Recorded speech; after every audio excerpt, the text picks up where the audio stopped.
L'énéagramme, tout simplement, aujourd'hui nous allons parler de la structure 4 et 5 au travail. Donc l'énéagramme est un système d'étude de la personnalité qui a traversé les millénaires pour arriver jusqu'à nous. C'est un outil qui est parfois assez bluffant parce qu'il va pointer avec une grande justesse qu'est-ce qui se passe quand on va bien et qu'est-ce qui se passe quand on va mal en fonction de notre personnalité. Donc ça nous aide à prendre du recul par rapport à cette personnalité qui nous fait souffrir, à quelque part à nous libérer. Donc ça pointe les motivations inconscientes, ça pointe aussi nos croyances inconscientes. Ça s'articule très bien, voilà, avec notamment l'hypnose. Voilà, ça nous permet de faire des prises de conscience, voilà, parfois fondamentales, qui peuvent vraiment nous aider à abandonner cette personnalité trop souffrante. Alors, se découvrir dans sa structure énéagramme est presque un travail thérapeutique en soi. Voilà, ça peut vraiment être intéressant. Et donc, si vous avez par exemple un doute par rapport à votre structure, eh bien, votre flux, si vous préférez, votre type, si vous préférez, votre personnalité, si vous préférez, eh bien, ça peut être intéressant de regarder votre attitude au travail. Donc ça vous permettra peut-être d'y voir plus clair sur pourquoi vous êtes comme ça au travail, pourquoi peut-être vous avez des collègues qui fonctionnent d'une certaine manière, parce que vous allez peut-être retrouver un collègue. Et puis voilà, c'est pareil, si vous êtes, je sais pas, si vous travaillez en équipe, ça peut vraiment être intéressant. L'énéagramme est un outil de compassion, c'est-à-dire c'est un outil qui est destiné à nous rapprocher des autres, à mieux les comprendre, et pas à les juger, et pas à se juger soi-même non plus. Non, c'est vraiment un outil qui permet de prendre du recul par rapport à ce qui nous dérange.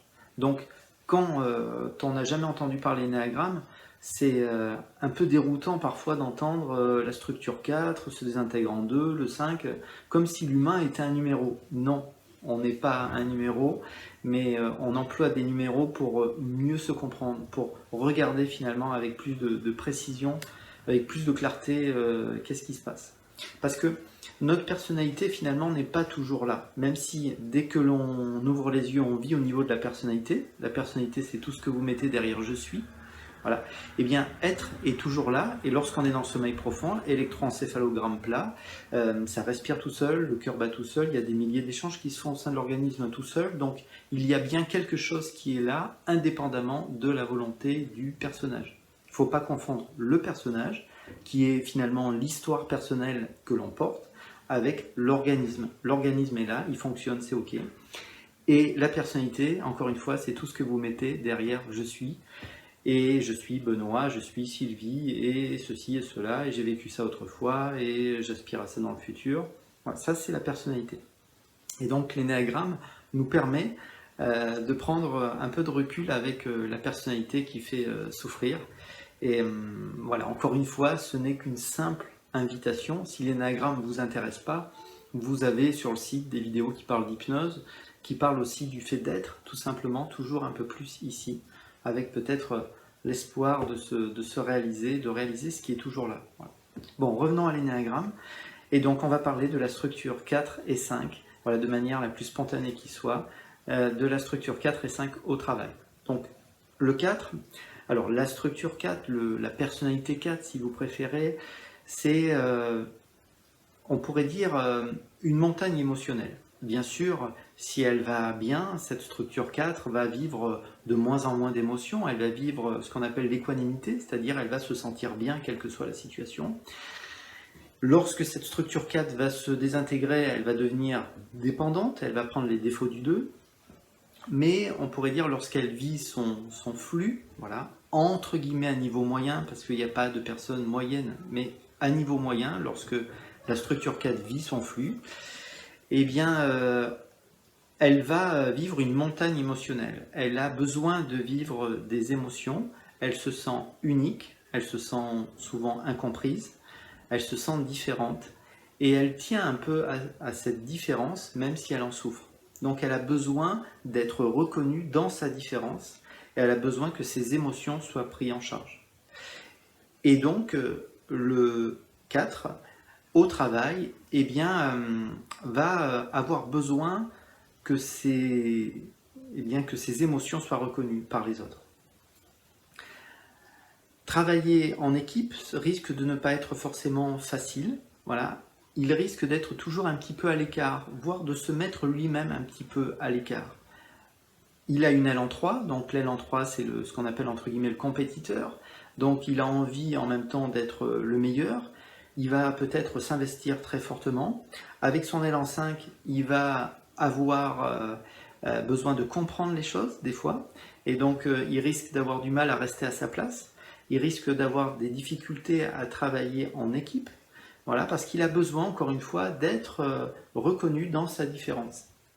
Alors au travail, c'est pas toujours évident parce que quand on travaille en équipe, il faut au contraire que ça travaille en harmonie. Et il attache beaucoup d'importance à ça, à cette différence. Il faut que ses émotions soient reconnues, il faut que le moment soit authentique. Donc il risque à un moment donné, lorsqu'il a fait le tour d'un travail, si les tâches sont trop répétitives, il risque de s'ennuyer.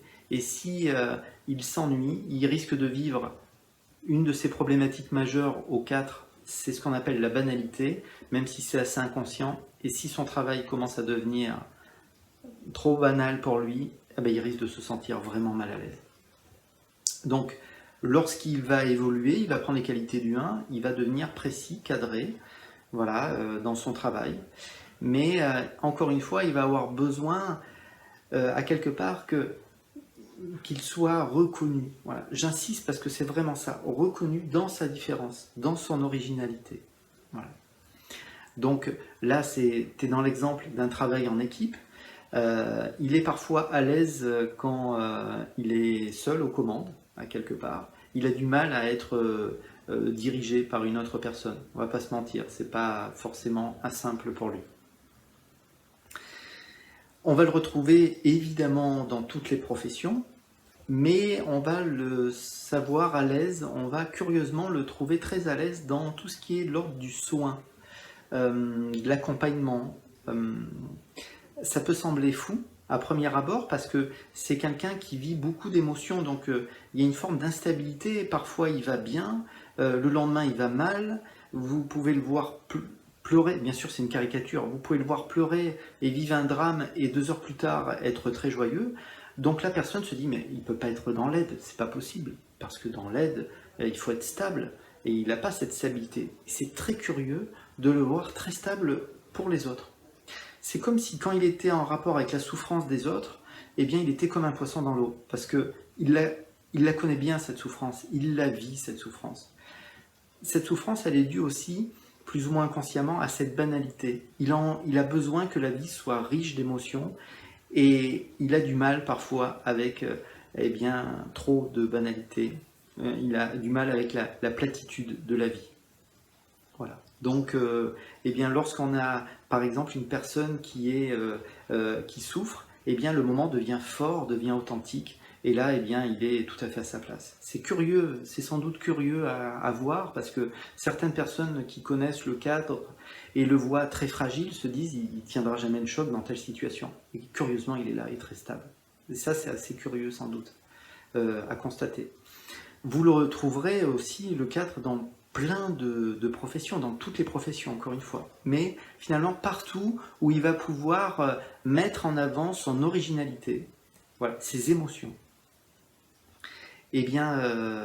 Vous allez le sentir à l'aise dans ces professions-là. Voilà. Dans des tâches où on va pouvoir utiliser un petit peu l'imagination, le rêve. Voilà, c'est ce qui me vient pour la structure 4. Passons à la structure 5. Donc la structure 5, on rentre de plein pied dans l'univers du mental, du monde cartésien, rationnel. Et donc, il a besoin, la structure 5, on le sait, à comprendre le monde. Il a besoin aussi de ne pas être envahi par les autres. Il ne veut pas être envahi psychologiquement ni émotionnellement par les autres. Donc il a besoin de garder cette posture d'observation qui lui permet de réfléchir au monde, de l'étudier. Donc souvent on le caricature en disant qu'il a un esprit scientifique, c'est vrai. Par exemple, si vous vous renseignez c'est un exemple sur les premières années de travail d'Einstein. Eh bien, vous allez vous rendre compte qu'il occupe un poste qui n'est pas du tout à la hauteur de ses connaissances. Mais peut-être que pour lui, ça lui va bien, parce que ça lui libère de l'esprit pour réfléchir, pour penser, et peut-être que déjà, il était en train de travailler ce qui sera plus tard les lois de la relativité générale, mais ça, vous pouvez aller voir si ça vous intéresse. Donc, effectivement, le 5, on va le retrouver dans des postes qui ne sont pas forcément à la hauteur de ses capacités, mais pour lui, ça n'a pas beaucoup d'importance. À partir du moment où il peut garder cette position d'observation, où il n'est pas trop envahi psychologiquement, ni émotionnellement. Voilà. Donc on rappelle simplement que le 5 se désintègre en 7, donc vous allez le retrouver facilement dans des métiers qui tournent autour de l'informatique, hein, du jeu par exemple, c'est possible. Et dans toutes les professions, évidemment. Et le 5 s'intègre en 8. Une croyance négative du 5, c'est qu'il a peur, s'il partage ses connaissances, de s'appauvrir. Bien sûr, c'est faux, mais c'est une croyance. Et donc, s'il arrive à dépasser ça, s'il arrive à confier un petit peu, à offrir à l'autre son jardin secret, parce que le 5 a besoin, comme le monde lui fait peur, il a besoin de prendre du recul et il a besoin de l'observer, il a besoin de le comprendre. Donc il a beaucoup de connaissances bien souvent, sans qu'on le sache, il a beaucoup de connaissances dans tous les domaines.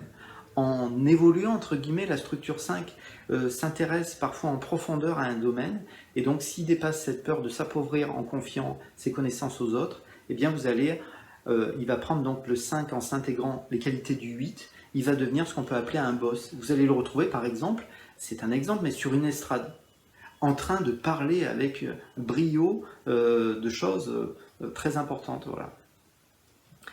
Vous allez pouvoir le retrouver dans toutes les professions, évidemment. Parfois des professions qui ne sont pas du tout à la hauteur de ses capacités, mais pour lui, ça n'a pas beaucoup d'importance à partir du moment où il a une forme de tranquillité d'esprit. Voilà. Il y a un point commun entre la structure 5 et la structure 4, c'est que c'est deux grandes sensibilités. Ils sont fragiles à leur manière. Au niveau du corps, d'ailleurs, vous allez retrouver souvent un corps frêle, tout à fait autant chez le 5 que chez le 4. C'est-à-dire des corps souvent fins, très peu ancrés. Voilà. Le 4 est peut-être trop dans l'imagination, une imagination émotionnelle, j'ai envie de l'exprimer comme ça. Le 5 sera peut-être dans des connaissances plus fragmentées, plus rationnelles, plus... Mais encore une fois, l'énergie est située beaucoup au niveau mental, et ça sera un travail, autant pour le 4 que pour le 5, de s'ancrer à quelque part dans une vraie réalité, dans ce qu'on pourrait dire la matière. Voilà. Donc, au travail, eh bien, pour revenir sur le 5, eh bien, avec son élan 4, ça va être une personne potentiellement assez originale. Et avec son élan 6, le 6 c'est la loyauté, vous allez pouvoir le retrouver quand même en lien à quelque part dans un groupe. Voilà. Mais il a besoin de garder un petit peu ce recul. Alors, c'était un simple portrait. Voilà. Peut-être qu'on aurait pu dire autre chose, mais encore une fois, c'est venu comme ça aujourd'hui. Que ce soit la structure 4 et 5, évidemment, vous allez pouvoir le retrouver dans toutes les professions. Mais encore une fois, il y a des différences fondamentales. Le 4, lui, a besoin d'être reconnu dans sa différence. Il a besoin que la vie soit forte et il a besoin que le travail soit fort aussi, soit intense, voilà, que la vie soit riche, voilà, qu'il y ait de l'intensité dans la vie. Le 4, ça peut couler, ça peut vivre beaucoup d'émotions, et le 5, s'il est tout aussi sensible que le 4, eh bien lui, en revanche, ça ne pleure pas. C'est vraiment une particularité, c'est qu'il se sent assez sec à l'intérieur, assez aride. Voilà. Il a peur du vide intérieur aussi. Voilà. Donc un travail finalement assez cadré, assez précis, conviendra bien au 5, par exemple. Un travail où il y a de la rationalité. Voilà. Donc vous allez le retrouver bien sûr dans les métiers, je le disais, de l'informatique, mais tout ce qui finalement est assez cadré, ça lui convient bien. Il peut vraiment s'y plaire. Voilà. Ici s'arrête cette toute petite vidéo. Si vous êtes arrivé jusqu'au bout, eh bien c'est peut-être que l'énéagramme vous intéresse. Vous trouverez plus d'infos sur le site, bien sûr, YouTube, sur hypnoselepuis.com aussi. Vous pouvez prendre rendez-vous en ligne d'ailleurs sur le site. Ou tout simplement me téléphoner. Peut-être à bientôt. Au revoir.